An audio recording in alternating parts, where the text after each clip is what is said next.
মাওলানা সাদ সাহেবের যারা অনুসারী আছেন তারা এবার দাবি করছেন যে এখানে তৃতীয় পক্ষ ঢুকে গেছে এবং কোনো কোনো ক্ষেত্রে হেফাজতে ইসলামের অনুপ্রবেশ ঘটেছে।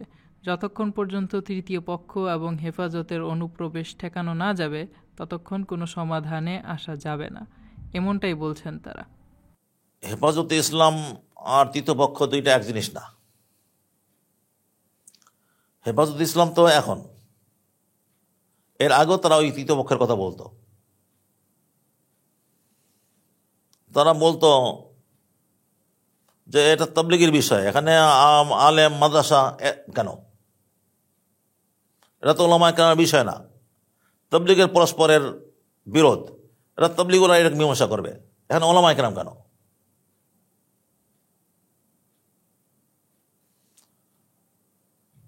তো তাদের এই কথাটা কিছুতেই গ্রহণযোগ্য নয়, এটা অযৌক্তিক। এটা তো ওলামায়ে কেরামের জিম্মাদারি। দিনের নামে যদি কেউ কোনো কাজ করে তাহলে সেটা সঠিক না ভুল এটা স্পষ্ট করে দেওয়া ওলামায়ে কেরামের জিম্মাদারি। ওলামায়ে কেরামকে দায়িত্ব রাসূল সাল্লাল্লাহু আলাইহি ওয়াসাল্লাম দিয়েছেন, ইয়াহমিলু হাদাল ইলম মিন কুল্লি খালাফিন উদুলু ইয়ানফুনা আনহু তাহরিফাল গালিন ইনতিহাল মুতলিন ওয়া তা'বিলুল জাহিলিন। নবী সাল্লাল্লাহু আলাইহি ওয়াসাল্লাম বলেছেন এটা, যে পূর্বসূরীদের থেকে উত্তরসূরিরা, নির্ভরযোগ্য উত্তরসূরিরা ইলমে দ্বীন হাসিল করবে, তারপর তাদের কাজ হবে ইয়ানফুনা আনহু তাহরিফাল গালিন, যে যারা গুলো করে, বাড়াবাড়ি করে এবং বাড়াবাড়ি ভিত্তিতে যারা দিনের মধ্যে রদ বদল ঘটায়, বিকৃতি করে, তো ওলামায়ে কেরামের কাজ তাদেরকে রদ করা। ইনতিহাল মুবতিলিন, যারা বাতিলপন্থী আর দাবি করে আমরাই হক, বাস তাদের এই যে মিথ্যাচার, তাদের এই যে ভুয়া দাবি, বাস এইটাকে স্পষ্ট করে দেওয়া ওলামার দায়িত্ব। আর তাদের আর দাবি হলো, দায়িত্ব হলো যে যারা দিনের জ্ঞান রাখে না, অজ্ঞজন, এরা যে দিনের অপব্যাখ্যা দেয়, কোরআন হাদিসের অপব্যাখ্যা দেয়, বা সেইটাকে তুলে ধরা, এটাকে রদ করা, এটা ওলামার জিম্মাদারি। তো এইসব তো তাবলীগের এক পক্ষ করছে, অপর পক্ষের মধ্যে ভুল ত্রুটি আছে, তা ওলামায়ে কেরাম বলছে। ওলামায়ে কেরাম তো কাউকেই তাদের থেকে, সংশোধনী থেকে বাইরে রাখছে না। তাবলীগের দুই পক্ষের মধ্যে ভুল ত্রুটি আছে, এবং এই দুই পক্ষের মধ্যে কি কি ভুল ত্রুটি আছে তা ওলামায়ে কেরাম বলে দিচ্ছে, এটা তাদের জিম্মাদারি। বাকি যারা সাদ সাহেবের অনুসরণ করছে, তাকে আমির মানছে, তাদের ভুল ত্রুটি তো অনেক বেশি। তো কাজেই তারা যেই ভুল ত্রুটি করছে, বিশেষত সাদ সাহেব যেই দিনের মধ্যে যে অপব্যাখ্যা দিচ্ছে এবং উল্টাপাল্টা দাবি করছে, অজ্ঞতাসুলভ ব্যাখ্যা করছে, এসব ধরিয়ে দেওয়া নবী করিম সাল্লাল্লাহু আলাইহি ওয়াসাল্লামের এই হাদিস মোতাবেক ওলামার জিম্মাদারি।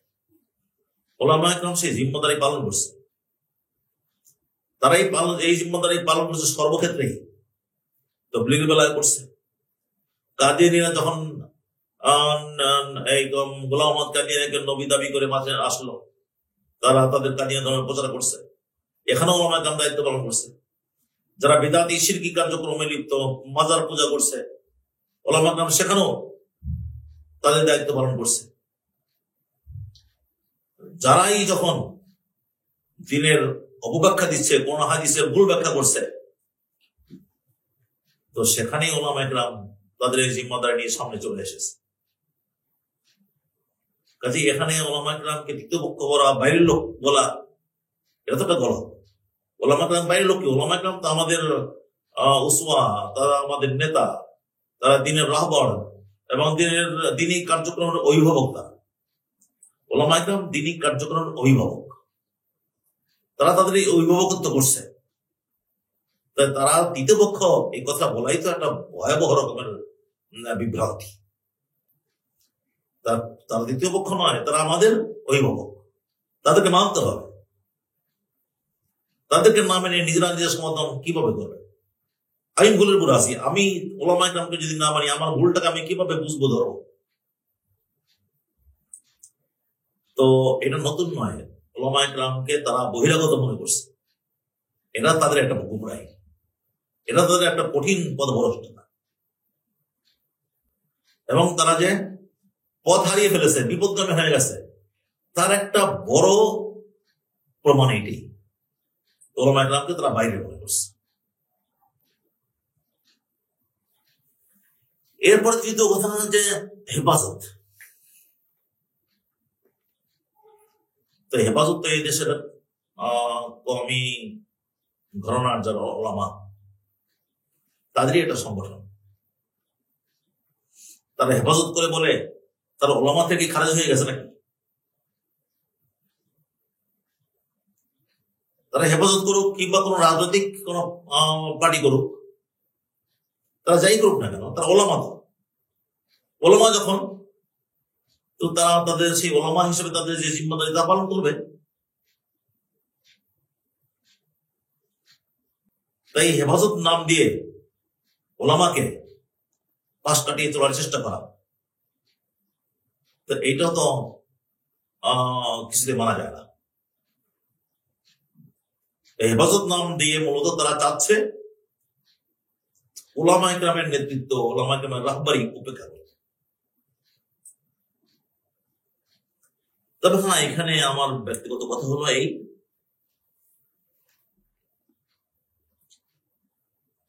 যে যারা হেফাজত করে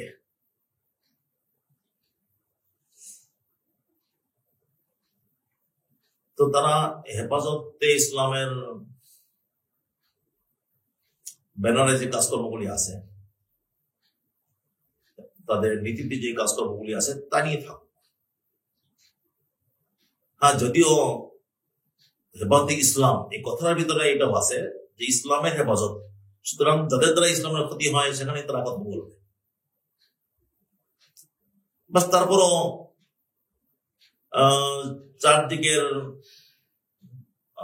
এই কারণে আলোচনা সমালোচনার কারণে কেমন যেন একটা রাজনৈতিক একটা রং হেফাজতের গায়ে লেগে গেছে।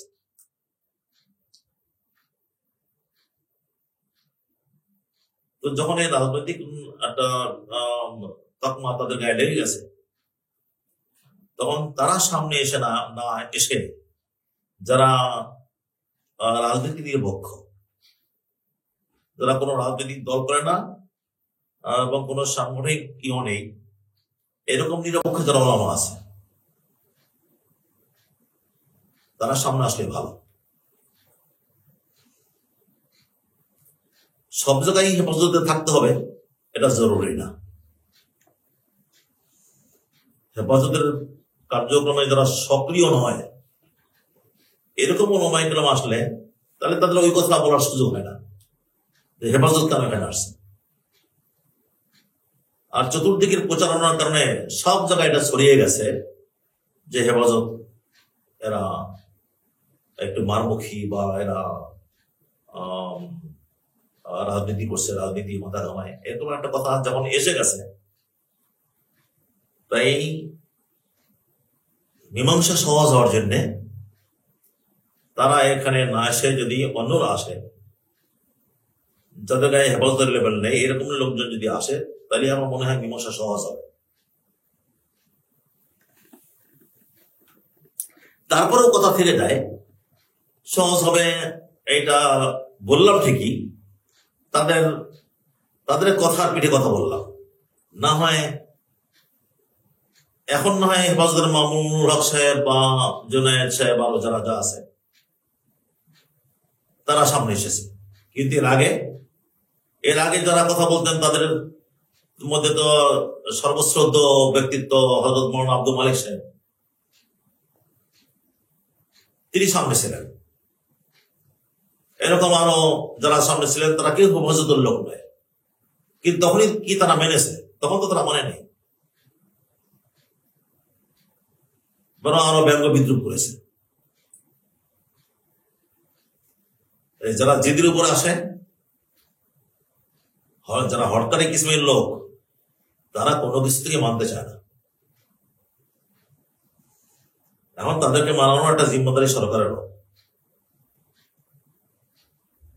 তাদেরকে বোঝানোর চেষ্টা করা হোক, আর সরকারও তার জায়গা থেকে যা করণীয় তা করুক। তাইলে আপোষটা হলেও হতে পারে। তারা আলেমকে মানবে না, ওলামাকে মানবে না, নিজেদের মতো করে চলবে। এই আশঙ্কাই হযরত মাওলানা ইলিয়াস রহমতুল্লাহ করেছিলেন। এই আশঙ্কাই হযরত মাওলানা ইলিয়াস রহমতুল্লাহ করেছিলেন যে এই কাজ যখন ছড়িয়ে পড়বে চারদিকে, তখন তারা আজাদ হয়ে তারা কি না কি করবে। এই জন্য তিনি খুবই পরে চিন্তিত ছিলেন। পরে হয়তো মাওলানা মুফতি শফি সাহেব, মাওলানা জাফর ওসমান রহমতুল্লাহ এরকম বুজুর্গানে দিন বিশিষ্ট ব্যক্তিবর্গ তাকে আশ্বস্ত করেছিলেন যে এটা তাদের জিম্মাদারি হবে। আপনি তো যখন শুরু করেছেন তখন উসুলের ভিত্তিতে শুরু করেছেন, কাজে সেই দায় আপনার উপর আসবে না। বাকি তিনি যে চিন্তা করছিলেন, যে দুশ্চিন্তা করেছিলেন, ভয় করেছিলেন, এখন তো সেটাই, এরা আজাদ হয়ে গেছে, এরা আমার ধার ধারে না। আর কি কথা তারা বলে যে আমাকে দাওয়াত কে দিয়েছে, দাওয়াত আমাকে কোন এক ইঞ্জিনিয়ার দিয়েছে, ডাক্তার দিয়েছে, তার মাধ্যমে আমি দিনে আসছি। আলেমকে মানতে হবে কেন? আরে সেই আলেম, সেই ইঞ্জিনিয়ার আর ডাক্তার, সে কিভাবে তবলিগ আসবে? সে কেমনে পথ পাইল? ঘোরায় তো ওলামাই তবলিগ শুরু করেছেন তো ইলিয়াস রহমতুল্লাহ আলাইহি। তারপরে তার পুত্র মহান ব্যক্তিত্ব ইউসুফ রহমতুল্লাহ আলাইহি, তিনি তো আলেম, জবরদস্ত আলেমই ছিলেন। মাওলানা এনামুল হাসান সাহেব রহমতুল্লাহ তো আলেমই ছিলেন।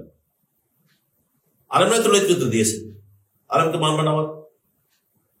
তারপরে এখন যে আছে সাদ সাহেব, যাকে তারা বিশ্ব আমিন মানছে, তারা এটা তো খেতাবটা তো আলেম, যদিও পড়াশোনা করছে, তার যথেষ্ট সন্দেহ আছে। কারণ একজন পড়াশোনা করা লোক এরকমের ইসলামের কোরআন ও হাদিসের এরকমের ব্যাখ্যা, উল্টাপাল্টা ব্যাখ্যা দিতে পারে না। পড়াশোনায় ঘাটতি আছে বলে মনে হয়, তার যথেষ্ট ঘাটতি আছে, তার বক্তব্য শুনলে তা মনে হয় যথেষ্ট ঘাটতি আছে পড়াশোনা। পরে এখন যারা যারা এরকম সাদ সাহেবের নেতৃত্বে চলছে, এদের মধ্যে যারা আলেম হিসাবে পরিচয় দেয়, এদের তো এরকমেরই, এদের বক্তব্য শুনলে, কথাবার্তা শুনলে তো পরিষ্কার হয়ে যায় এরা পড়াশোনা করে নেই। নিজের নামের সঙ্গে মাওলানা লাগায়, মুফতি আরো কত কি লাগিয়ে থাকে, কিন্তু কথা শুনলে মনে হয় না যারা পড়াশোনা কিছু করেছে। এই অজ্ঞতাও এদের একটা বড় দোষ, বড় মানে তাদের এই বিপদগামীদের একটা বড় কারণ অজ্ঞতা। আলেম নামে পরিচয় দেয়, কিন্তু সত্যিকার অর্থে আলেম নয়, অজ্ঞ। আর সে অজ্ঞতাকে পুঁজি করে সামনে চলছে। তো যদি কেউ দিনের পথে চলতে চায় অজ্ঞতাকে পুঁজি করে, তাহলে সে সঠিক পথে কিভাবে চলবে? বিপদগামীতে সবই